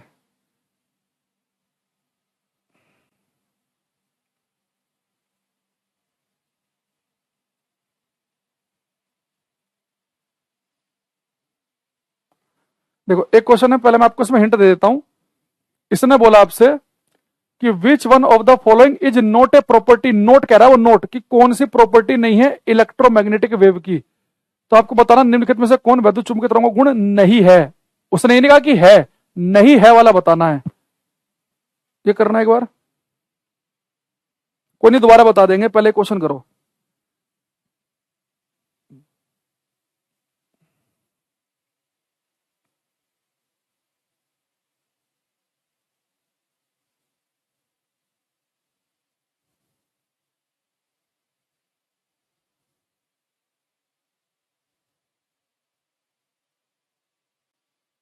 नितिन का एक आंसर आया हमारे पास, अमन का, सिद्धार्थ का, क्या बात है भाई, हर्ष, अच्छी, सबका ठीक। विपिन गलत है अभी तक, घनश्याम, आशीष, सबका ठीक, संदीप, संजीव, सिद्धार्थ, अनुराधा, रितेश, एक कौशल्य साक्या का गलत है, बाकी सबका ठीक है अभी तक। सचिन, अवनीश, श्याम, एक सोनू का गलत हो गया, विक्की का ठीक है, कुलदीप का, सौरभ का, शुभम का, सबका सही। प्राची, सबका, सोनू जी गलत दे रहा आंसर, ऋषिक ठीक है, विक्की, श्याम, सुग्रीम। यहाँ देखो बाकी बच्चे मैच कर लेना जिनका मैं नाम नहीं ले पाया, यहाँ देखते रहना। इसने कहा कि निम्नलिखित में कौन वैद्युत चुंबकीय तरंगों का गुण नहीं है, नहीं पूछ रहा है वो, ये नहीं कहा कि कौन सा गुण है, नहीं है कहा है। आमोद भाई देखो क्वेश्चन, पहले डी ऑप्शन देखो, उसने बोला electromagnetic wave do not require a medium to propagate, वैद्युत चुंबकीय तरंगों को चलने के लिए माध्यम की आवश्यकता नहीं होती। बात तो बिल्कुल सही है भाई, इलेक्ट्रोमैग्नेटिक वेव को चलने के लिए किसी मीडियम की आवश्यकता थोड़ी ना है कि मीडियम होगा तभी चलेंगी, ये तो वैक्यूम के अंदर भी ट्रेवल करती हैं। इलेक्ट्रोमैग्नेटिक वेव तो नॉन मैकेनिकल है, ये बात तो बिल्कुल सही है। तो जो सही है वो हमारा आंसर थोड़े ना होगा भाई, इलेक्ट्रोमैग्नेटिक वेव को चलने के लिए किसी माध्यम की आवश्यकता नहीं होती है, तो सही है, तो गुण है उसका। सी लिखा। इलेक्ट्रोमैग्नेटिक वेव होती है ट्रांसवर्स, अभी तो बताया कि इलेक्ट्रोमैग्नेटिक वेव केवल ट्रांसवर्स नेचर की होती है, बात बिल्कुल सही है, तो ये भी हमारा आंसर नहीं होगा। पता नहीं सी क्यों लिख रहे हो तुम लोग। अरे भाई इलेक्ट्रोमैग्नेटिक वेव नॉन मैकेनिकल है, यांत्रिक है, ये वैक्यूम में भी चल सकती है, इन्हें चलने के लिए मीडियम की आवश्यकता नहीं होती है, ये केवल ट्रांसवर्स नेचर की होती है। दोनों बातें तो बताइए मैंने आपको। Oscillating electric and magnetic field are perpendicular to each other, जब इलेक्ट्रोमैग्नेटिक वेव चलती हैं, जब वैद्युत चुंबकीय तरंगें चलती हैं, इलेक्ट्रोमैग्नेटिक वेव चलती हैं, तो इलेक्ट्रिक फील्ड और मैग्नेटिक फील्ड दोनों एक दूसरे के परपेंडिकुलर होते हैं, एक दूसरे के लंबवत होते हैं, और वेव की दिशा के भी लंबवत होते हैं। ये बात अभी बताई, यानी कि ये बात भी सही है, तो ये भी हमारा आंसर नहीं होगा। एक क्वेश्चन लिखा कि electromagnetic wave do not show interference and diffraction. देखो इलेक्ट्रोमैग्नेटिक वेव का मैंने कहा था एक एग्जांपल है लाइट, प्रकाश, और आपको पता है कि जो लाइट है, जो प्रकाश है, जो लाइट है, उसका तो इंटरफेरेंस भी होता है, डिफ्रैक्शन भी होता है, ऑप्टिक्स वाले चैप्टर में पढ़ते हैं हम ये बात। तो लाइट का तो इंटरफेरेंस भी होता है, डिफ्रैक्शन भी। ये कह रहा है कि डू नॉट शो, ये शो नहीं करती, यानी कि ये बात गलत है, और ये गलत है, तो यही हमारा आंसर है, ए ऑप्शन हमारा आंसर बनेगा इसमें। तो ये बाकी तीनों बातें बिल्कुल सही लिखी हैं, मैंने आपको तीनों बातें तो बताई। यहां देखो मैंने आपसे बताया क्या अभी तक, ये तो बताया कि इलेक्ट्रोमैग्नेटिक वेव कैसी हैं, ये सॉलिड लिक्विड गैस वैक्यूम कहीं भी चल सकती हैं, इन्हें चलने के लिए किसी स्पेसिफिक मीडियम की आवश्यकता नहीं है, ये केवल ट्रांसवर्स नेचर की होती हैं। तो एक ऑप्शन में था ट्रांसवर्स, यानी कि बात सही थी। एक ऑप्शन में था कि इन्हें चलने के लिए किसी मीडियम की आवश्यकता नहीं होती, यानी कि ये वैक्यूम में भी चल सकती हैं, बात बिल्कुल सही है। इलेक्ट्रोमैग्नेटिक वेव में इलेक्ट्रिक मैग्नेटिक फील्ड एक दूसरे के लंबवत कंपन करते हैं, बात सही है। तो केवल एक ही तो ऑप्शन बचा। और जो क्वेश्चन ऐसे होते हैं ना कि नहीं वाला आंसर, वो ज्यादा खतरनाक होते हैं। ठीक, अच्छा, अब यहां से हमें काम करेंगे। एक मुझे अब ये देखो, एक मोटा मोटा सा मेरे सामने एक आइडिया सा आया, हल्का हल्का एक मोटा मोटी आइडिया क्या आया मेरे सामने कि अगर कोई मुझे आज के बाद ये बोल दे मैकेनिकल वेव, तो क्या मेरे दिमाग में एकदम से घंटी बजेगी कि मैकेनिकल वेव कह रहा है, यांत्रिक तरंग कह रहा है, यानी कि मैकेनिकल वेव केवल मीडियम में चलती है। बिल्कुल समझ में आएगा। कोई मेरे से कह दे कि नॉन मैकेनिकल वेव है, समझ जाएंगे कि ये तो वैक्यूम में भी चल लेगी, नॉन मैकेनिकल कहा। कोई मुझे आज के बाद बोल दे कि भाई ये वेव जो है मैकेनिकल ट्रांसवर्स है, तो समझ में आ जाएगा कि ये वेव जिस मीडियम में पैदा होगी उस मीडियम के पार्टिकल ऊपर नीचे हिलेंगे। मैकेनिकल लॉन्गिट्यूडनल यांत्रिक अनुदैर्ध्य, जिस मीडियम में चलेगी उसके पार्टिकल आगे पीछे हिलेंगे। कोई मेरे से कह दे कि इलेक्ट्रोमैग्नेटिक वेव, यानी कि ये वेव वैक्यूम में भी ट्रेवल कर लेंगी, ये ट्रांसवर्स नेचर की हैं, जब ये चलती है तो इलेक्ट्रिक और मैग्नेटिक फील्ड एक दूसरे के लंबवत कंपन करते हैं। ये इस तरह की कुछ बातें दिमाग में आ रही है कि नहीं आ रही है? हल्का हल्का से एक आइडिया सा, एक माहौल सा बन रहा है, नहीं बन रहा? थोड़ा थोड़ा ये बताओ मुझे, और बढ़िया से आगे भी और फील करेंगे हम इसे। उससे पहले मैं यहाँ पे एक शब्द में, यहाँ से चार्ट में से एक शब्द उठाता हूँ, साउंड, ध्वनि। तो बिहार पीसीएस का क्वेश्चन दिखाता हूँ मैं आपको, बिहार में इससे क्या क्वेश्चन आया था। ये बिहार पीसीएस का क्वेश्चन है।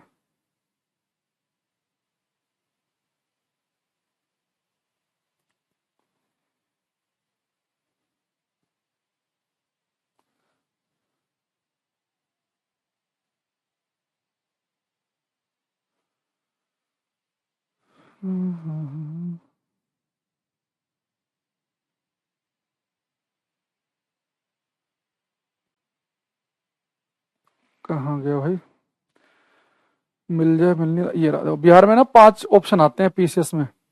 ये क्वेश्चन आया था बिहार में, करना है। बना ले भाई आशीष, बना ले, माहौल बन रहा है ना। ये देखो, अगर कभी 5 ऑप्शन आए तो जनरली 5 ऑप्शन बिहार वाले पूछते हैं। हालांकि अभी हरियाणा वालों ने भी एक्सपेरिमेंट किया था ये, हरियाणा में पीछे कुछ पेपर हुए थे।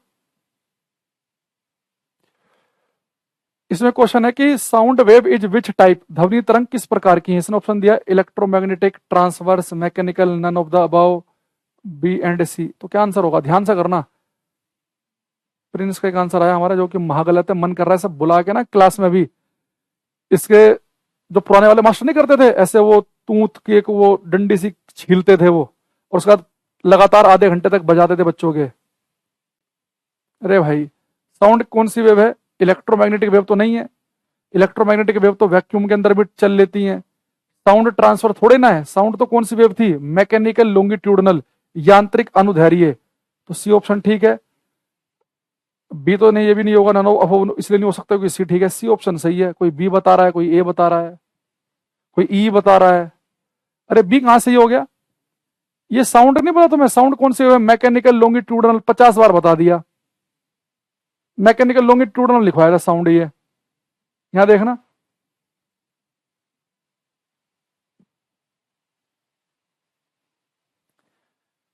मैकेनिकल लॉन्गिट्यूडनल में क्या लिखा रखा है? साउंड। कोई फायदा नहीं भाई तुम्हें पढ़ाने पढ़ाने का। तुम 2 मिनट में ही भूल जाते हो चीजों को, तो फिर पेपर तुम 2-3 महीने बाद दे के आओगे तो क्या ही उम्मीद करें तुम्हारे से। तुम तो चलती हुई क्लास के अंदर सही आंसर नहीं दे पा रहे, जो बातें 5 मिनट पहले बताई हैं। सबसे पहले हम यहाँ पे आते हैं, विपिन, सोनू, अमित, अविनेश, इन सबका ठीक है, बाकी का यहाँ देखते रहो। साउंड के बारे में सबसे पहला पॉइंट हमें क्या पता होना चाहिए कि साउंड जो है, ध्वनि जो है, अगर आप चाह रहे हैं कि किसी वस्तु से आवाज सुनने लगे आपको, तो आपको उस वस्तु को वाइब्रेट कराना पड़ेगा, कंपन कराना पड़ेगा। साउंड पैदा होता है वाइब्रेशन से। तो जिस भी मीडियम में, जिस भी माध्यम में, मतलब आपको जिस भी वस्तु से साउंड प्रोड्यूस कराना है, जिससे भी, जैसे आपको मान लो आपके पास एक गिटार है, कोई आवाज नहीं आ रही है अभी, आपको मन कर रहा है कि गिटार से आवाज सुनूं, तो आपको एक काम करना पड़ेगा, उस गिटार में जो लोहे के तार होते हैं ना, ऐसे एक तार को पकड़ के छोड़ना पड़ेगा, टिन आवाज आएगी, और जो तार है ना वो ऐसे हिल रहा होगा। ढोलक से आवाज सुननी है, ढोलक की स्किन को हिट करोगे तो ढोलक की स्किन वाइब्रेट करेगी तो साउंड सुनेगा। तो साउंड आपको केवल तभी सुनाई देगा जब कोई वस्तु वाइब्रेट करेगी, जब कोई वस्तु कंपन करेगी। तो लिखेंगे sound is produced, sound is produced, sound is produced due to vibration of objects, वस्तुओं के कंपन करने से, वस्तुओं के कंपन करने से, वस्तुओं के कंपन करने से, वस्तुओं के कंपन करने से ध्वनि उत्पन्न होती है। Sound is produced by the vibration of object, लिख लो, by the vibration of objects, वस्तुओं के कंपन करने से ध्वनि उत्पन्न होती है, by the vibration of objects. Second क्या लिखेंगे? Sound is a mechanical longitudinal wave, ध्वनि एक यांत्रिक अनुदैर्घ्य तरंग है, ध्वनि एक यांत्रिक अनुदैर्घ्य तरंग है। Sound is a mechanical longitudinal wave, sound is a mechanical longitudinal wave. ठीक है, तो इस बात को तो बताने की जरूरत नहीं पड़ेगी, क्योंकि ये बात बताने की आवश्यकता नहीं है ना, क्योंकि ये तो हम बता चुके आपको। तीसरा लिखेंगे, sound can travel in solid, liquid and gas but not in vacuum. ध्वनि ठोस, तरल और गैस, ध्वनि ठोस, तरल और गैस, ध्वनि ठोस, तरल और गैस तीनों माध्यम में चल सकती है। ध्वनि ठोस, तरल और गैस तीनों माध्यम में चल सकती है, किंतु निर्वात में नहीं।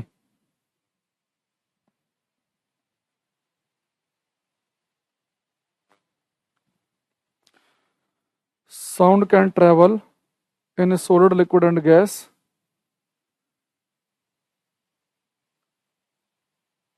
But not in vacuum. Sound can travel in solid, liquid and gas but not in vacuum. ठीक, फोर्थ पॉइंट मैं आपसे पूछूंगा, ये क्वेश्चन आपके लिए है, ये इंपॉर्टेंट है, जितना छोटा पेपर उतना ज्यादा important question. Speed of sound, ध्वनि की चाल, स्पीड ऑफ साउंड, ध्वनि की चाल। तो आप मुझे बताओ कि साउंड सॉलिड में भी चल सकता है, लिक्विड में भी और गैस में भी, लेकिन अगर मैं आपसे पूछूं कि साउंड सबसे तेज कहां चलता है, ठोस में, तरल में कि गैस में, तो किस में आंसर दोगे आप? आपको ये बताना है कि साउंड जो है सॉलिड, लिक्विड, गैस तीनों में चलता है, वैक्यूम में तो चलो चल ही नहीं सकता, तो तेज कहां चलता है सबसे तेज? साउंड सॉलिड में तेज चलता है कि लिक्विड में कि गैस में? प्रिंस, अमन कुछ आंसर दे रहे हैं हमें, हर्ष, अरे हर्षिका, वर्तिका का दोनों गलत है, दो बच्चों गलत है अभी तक, एक विक्की गलत है, पारस, वर्तिका, श्याम, निधि। अरे भाई, साउंड बेटा ही नहीं पता तुम्हें, इतना आसान क्वेश्चन है, इतना फेमस क्वेश्चन है। साउंड सबसे तेज सॉलिड में चलता है, उसके बाद लिक्विड, तरल में, और उसके बाद उसका नंबर आता है गैसों में। लाइट का उल्टा देखो, प्रकाश का। पेपर में अगर लाइट आ जाए, जो लाइट हमें दिख रही है ना, दिख रही है, ये लाइट वैक्यूम में तेज चलती है, उसके बाद एयर, फिर लिक्विड और फिर सॉलिड, तो लाइट ठोसों में धीरे चलती है। लेकिन आवाज की बात की मैंने क्लास में, आवाज, साउंड जो है वो सॉलिड में तेज चलता है, जैसे कि स्टील में, फिर नंबर आएगा लिक्विड पानी का, फिर आएगा गैस का। साउंड की जो बच्चे स्पीड ज्यादा होती है सॉलिड में, फिर लिक्विड और फिर गैस। सॉलिड में अगर मैं जैसे मोटा मोटा एक एग्जांपल ले लेता हूं, फॉर एग्जांपल स्टील, स्टील में साउंड की स्पीड होती है कुछ 5550 मीटर पर सेकंड के आसपास, 5550 के आसपास, 5550। लिक्विड में एग्जांपल ले लो जैसे कि वाटर, पानी का, पानी में साउंड चलता है लगभग 1500 के आसपास। और गैसों में एग्जांपल ले लो एयर का, इसमें साउंड की स्पीड होती है कुछ 343 मीटर पर सेकंड। ये मैं ले रहा हूं 22 डिग्री टेम्परेचर पे। 0 डिग्री पर लेंगे तो 332 लिख सकते हैं आप, 332, 0 डिग्री पर है वो। तो देखो एयर में साउंड बहुत ही धीरे चल रहा है, 340 के आसपास, पानी में 1500 के आसपास, और सोलिड में 5-5,500 के आसपास। तो साउंड तेज चलता है सोलिड में, फिर नंबर आता है लिक्विड का, और फिर नंबर आता है गैस का। ठीक है। अच्छा, ये वाला जो क्वेश्चन है पेपर में कई टाइप से आपसे पूछा जाता है ये क्वेश्चन, जैसे कि speed of sound is maximum, ध्वनि की चाल अधिकतम होती है, ध्वनि की चाल अधिकतम होती है। ये क्वेश्चन कैसे कैसे आएगा? आपको एक ही ऑप्शन में कोमा लगा लगा के लिखना है। मैं आपको 4 क्वेश्चन पूछूंगा इसमें, तो अभी रुक जाना। आपसे पूछ सकता है कि भाई, ऑप्शन दे सकता है आपको, जैसे कि सोलिड, लिक्विड, गैस, वैक्यूम। ये आसान से हैं। ये आपको दे देगा ऑप्शन वाटर,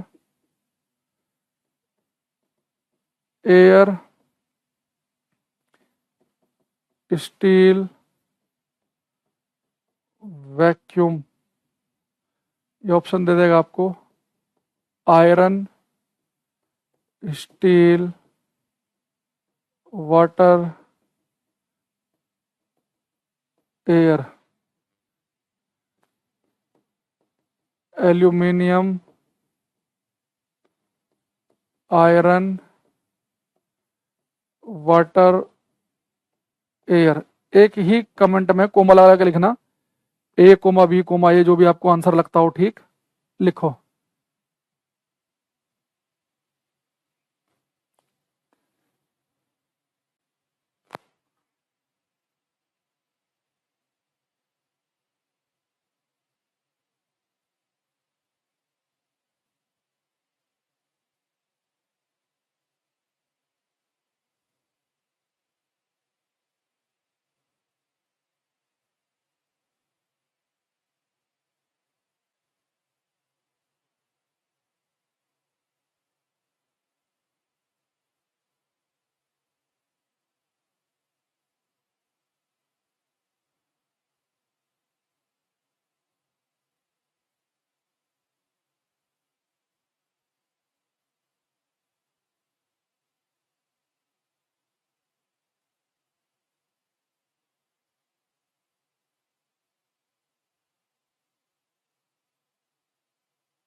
हम्म कुछ आंसर हमारे पास है। सुभाष, प्राची, रामपाल, वर्तिका, गुलफाम, ऋषिक, सौरभ, वर्तिका, विक्की, भाविया, यचिका। कुछ बच्चे आंसर लिख रहे हैं हमें लगातार। तो देखते हैं किसका सही है। देखो, पहले वाला क्वेश्चन तो किसी का गलत होगा ही नहीं। आप सभी को पता है कि साउंड की स्पीड ज्यादा कहाँ होती है? Solid, liquid, gas, vacuum. अगर हम कंपेयर करें सोलिड में, वाटर, एयर, स्टील, वैक्यूम। देखो यहाँ पे इन चारों में अगर हमारे पास एक ही सोलिड है स्टील, तो आंसर क्या होगा? स्टील। यहाँ आयरन, स्टील, वाटर, एयर। देखो, अगर पेपर में कभी बच्चे ऐसा हो रमेश भाई, आयरन और स्टील दोनों अगर एक ही ऑप्शन में मिल जाए ना, तब भी स्टील पे ही टिक लगाना, अगर दोनों एक में मिल जाए। हालांकि बहुत ही, क्योंकि स्टील में आयरन तो होता ही है और साथ में कार्बन भी होता है, तो स्टील में साउंड की स्पीड सॉलिड से थोड़ी सी ज्यादा है आयरन से। मान लो इसमें कुछ है 5500 के आसपास, इसमें 5550, हल्का सा फर्क है। ठीक। अब यहाँ पे आ जाओ, एल्यूमिनियम, आयरन, वाटर। देखो, एल्यूमिनियम बच्चे साउंड की जो स्पीड है ना, वो लगभग होती है 6200 के आसपास। तो अगर एल्यूमिनियम मिल जाए तो एल्यूमिनियम में इससे भी ज्यादा है, आयरन और स्टील से भी ज्यादा। तो अगर आप एक देखो, एक स्टील, अगर आयरन और स्टील दोनों एक साथ मिल गए तब भी स्टील आंसर है। अगर एल्यूमिनियम आ गया तो एल्यूमिनियम में लगभग 6200 के आसपास स्पीड रहती है पर सेकंड। तो हमारा आंसर क्या आएगा इसमें? एल्यूमिनियम। इसे ध्यान रखना है। ये रेलवे में आ जाता है ऐसा ना, फैक्चुअल क्वेश्चन। फिर रेल वाले पूछते हैं। बाकी एसएससी पीसीएस में ऐसे क्वेश्चन नहीं मिलेंगे, उनमें आपको ऐसा ऑप्शन मिलेगा कि आपको 4 में से एक ही सॉलिड होगा, उनमें से एक पर टिक लगाना पड़ेगा। ये ऐसे ऑप्शन मिलते हैं। रेलवे वाले ऐसी थोड़ी सी बदतमीजी कर देते हैं कई बार, क्योंकि उनके पेपर आसान रहते हैं, तो थोड़ा सा कट ऑफ को मैनेज करने के लिए कुछ बार कई बार बहुत ही फैक्चुअल क्वेश्चन पूछ लेते हैं रेलवे वाले। तो ऐसे क्वेश्चन 2-3 ही होते हैं। तो कभी बार वो ऐसा क्वेश्चन साइंस से पूछ लेंगे, कभी इकोनॉमिक्स से पूछ लेंगे, कई बार करंट का पूछ लेंगे, बहुत ही ज्यादा फैक्चुअल सा क्वेश्चन। तो एक आध दो क्वेश्चन ऐसे होते हैं, तो उन्हें अवॉइड करना, अपने को ज्यादा टेंशन नहीं लेनी। ठीक। अब यहाँ पर एक क्वेश्चन आया पेपर में कि जी ये बताओ ये बड़ा अच्छा लगा मुझे क्वेश्चन। शायद ये एल्युमिनियम एक मेटल है, कह रहा जी एल्युमिनियम क्या है। एल्युमिनियम नहीं पता तुम्हें, एक मेटल होता है एल्युमिनियम। कह रहा है एल्युमिनियम क्या है। एक क्वेश्चन आया पेपर में कि हम किस नेचुरल इवेंट से, किस प्राकृतिक घटना को देखकर ये बता सकते हैं कि लाइट प्रकाश तेज चलता है और साउंड धीरे चलता है। अपने आसपास महसूस करो कौन सी ऐसी प्राकृतिक घटना है जो हमें बताती है कि लाइट की स्पीड ज्यादा होती है, प्रकाश बहुत तेज भागता है, साउंड की स्पीड उतनी ज्यादा नहीं है। जैसे आपको पता है कि साउंड की स्पीड अगर हम एयर में देखें तो साउंड की स्पीड एयर में लगभग 340 के आसपास है एयर में, जबकि एयर में जो लाइट की स्पीड है, प्रकाश की चाल, वो लगभग है 3 × 10⁸। हालांकि ये वैल्यू वैक्यूम के लिए है, पर एयर में भी लगभग इतनी स्पीड होती है, हवा में भी लगभग इतनी स्पीड होती है प्रकाश की। तो प्रकाश जो है, लाइट जो है, वो एयर में इतनी स्पीड से भागता है और साउंड एयर में भागती है इतनी स्पीड से। तो कौन सी घटना से पता चलता है? उसे कह रहे हैं थंडरस्टॉर्म। जब बिजली कड़कती है ना, आपने देखा होगा जब बच्चे बिजली चमकती है तो बिजली चमकती हमें हमेशा पहले दिखती है, लेकिन उस बिजली के चमकने की आवाज हमें हमेशा बाद में सुनती है। जब भी मौसम खराब होगा आप देखना, आपको ऐसे बादलों में बिजली चमकती हुई दिखेगी और फिर उसके बाद बादलों के गरजने की आवाज आएगी। पता ऐसा क्यों होता है? क्योंकि जब बिजली चमक रही है उसके चमक की आवाज तो पहले आ गई, लेकिन आवाज बाद में क्यों सुन रही है? क्योंकि जो बिजली का चमकने का मतलब है लाइट। तो लाइट तो बहुत तेज भागती है, 3 × 10⁻⁸ मीटर, यानी कि 3 लाख किलोमीटर पर सेकंड है ये, अगर हम इसे कैलकुलेट करें। नहीं, लाइट तो 1 सेकंड में 3 लाख किलोमीटर भागती है और साउंड 1 सेकंड में 340 मीटर भागता है। तो साउंड उतना तेज ट्रेवल नहीं करता जितना तेज लाइट ट्रेवल करती है। जब बिजली इसलिए आपको चमकते हुए पहले दिखेगी और उसकी आवाज बाद में सुनेगी, क्योंकि साउंड धीरे चलता है तो साउंड बाद में सुनेगा और वो पहले। ऐसे ही एक बार क्वेश्चन आया कि एक 200 मीटर की दौड़ लगी हुई है, तो एक बंदे ने रिवॉल्वर चलाई ताकि लोग भागें, तो सारे के सारे धावक ऐसे लगे हुए हैं, तो उसने रिवॉल्वर चलाई तो एक व्यक्ति 200 मीटर दूर खड़ा है, तो उसे जब रिवॉल्वर चली तो चिंगारी उसे पहले दिखी और गोली की आवाज बाद में आई। तो वजह यही है भाई, चिंगारी का मतलब क्या है? लाइट, प्रकाश। तो लाइट तेज चलती है, साउंड धीरे चलता है। तो आपको यही टिक लगाना था, because speed of light is greater than speed of sound, क्योंकि प्रकाश की चाल ध्वनि की चाल से अधिक होती है। Speed of light is greater than speed of sound. तो अगर हम एयर में बात करें मोटा मोटी, तो एयर में साउंड तो मात्र 1 सेकंड में 340 के आसपास चल पा रहा है, 340 मीटर के आसपास। यानी कि 3 सेकंड जाके 3 सेकंड में वो लगभग 1 किलोमीटर साउंड पहुंचता है। यानी अगर कोई आवाज है, उस आवाज को 1 किलोमीटर दूर चलने में लगभग 3 सेकंड लगेंगे एयर में, जबकि लाइट तो 1 सेकंड में 3 लाख किलोमीटर के आसपास भाग जाती है। तो इसलिए हमेशा लाइट आपको पहले पहुंचेगी आपके पास तक और साउंड हमेशा देर में पहुंचेगा। दूसरा एक बार एक क्वेश्चन आया कि पेपर में कि अगर कभी चांद के 2 टुकड़े हो जाएं या चांद पे बहुत बड़ा विस्फोट हो जाए तो उसकी आवाज धरती पे कब पहुंचेगी? तो हम बच्चों ने लिखा कि उसकी आवाज कभी पहुंचेगी नहीं हमारे पास में। अरे अभी तरुण, तुम्हारे तो बची है क्लास काफी। तो भाई अगर चांद 2 हिस्सों में टूट गया, चांद जो है 2 हिस्सों में टूट गया, तो उसकी आवाज हमारे पास कभी पहुंच नहीं पाएगी। भाई चांद और पृथ्वी के बीच में तो अंतरिक्ष है, स्पेस है, और स्पेस में वैक्यूम है, और वैक्यूम में साउंड ट्रेवल करता ही नहीं है। तो चांद अगर कभी 2 हिस्सों में टूट जाए तो उसके टूटने की आवाज हमारे पास पहुंचेगी नहीं। हाँ, वो जब टूटेगा, जो विस्फोट पैदा होगा, उस विस्फोट में जो लाइट पैदा होगी वो लाइट हमें भले ही दिख जाएगी, क्योंकि लाइट तो वैक्यूम में चल सकती है। तो चांद के टूटने पर या चांद के ऊपर बहुत बड़ा विस्फोट हो जाए, वो विस्फोट आपको दिख सकता है, लेकिन आवाज नहीं सुनेगी, क्योंकि साउंड ट्रेवल नहीं करता है। अच्छा, बच्चा कह रहा है कि सॉलिड में साउंड तेज चलता है, क्यों? उसकी वजह यह है बच्चा, देखो साउंड जो है ना, इसकी स्पीड डिपेंड करती है स्टिफनेस, कठोरता पर। साउंड उस मीडियम में, उस मटेरियल में तेजी से भागता है जिसकी स्टिफनेस, कठोरता ज्यादा हो। अगर मैं आपसे पूछूं कि सॉलिड, लिक्विड और गैस में ज्यादा स्टिफ, ज्यादा कठोर कौन है, आप बोलेंगे जी सॉलिड। सॉलिड की शक्ल बदलने के लिए बहुत ही मेहनत करनी पड़ती है, बहुत ही मेहनत। लेकिन पानी है, लिक्विड, हल्का सा हाथ मारो उसकी पूरी शक्ल सूरत बदल जाएगी, कठोर है ही नहीं। और गैसों में तो फूंक मार दो, गैसें पूरी हिल जाएंगी, तो बिल्कुल भी कठोर नहीं है। तो साउंड की जो स्पीड है वो स्टिफनेस, कठोरता के बढ़ने बढ़ती है।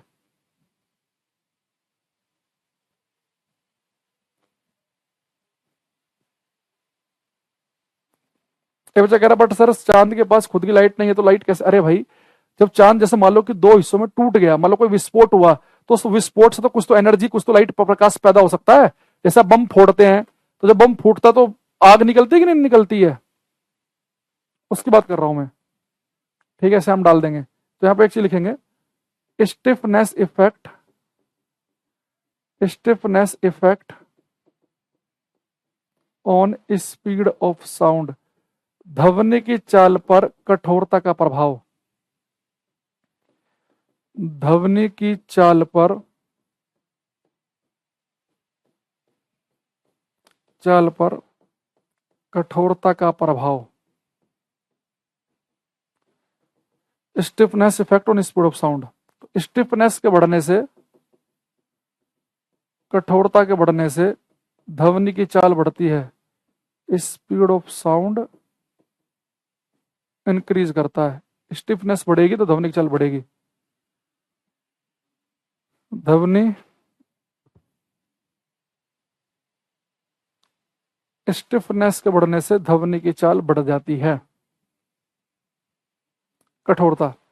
और भी बहुत सारी वजह है। अब जैसे मान लो कि सॉलिड जो है उसमें साउंड तेज चलता है क्योंकि ज्यादा स्टिफ है, पर हर सॉलिड में सेम थोड़ा ना चलते हैं, स्टील में अलग, आयरन में अलग, एल्यूमिनियम में अलग। उसकी वजह क्या है? फिर इसकी वजह होती है डेंसिटी शब्द, घनत्व। उसे हम अगली क्लास में देखेंगे। अभी के लिए इतना समझो कि सॉलिड, लिक्विड और गैस में अगर हम केवल कंपेयर करें तो उसमें, सॉलिड, लिक्विड, गैस में अगर हम केवल कंपेयर करें तो सॉलिड में साउंड तेज क्यों चलता है? स्टिफनेस की वजह से। और लेकिन हर एक सॉलिड में भी तो फिर सेम नहीं है ना। एल्यूमिनियम में मैंने कहा अलग है, स्टील में अलग है, आयरन में अलग है, अलग में अलग है। फिर उसमें एक वजह और आ जाती है, वो है फिर डेंसिटी वाला, घनत्व वाला।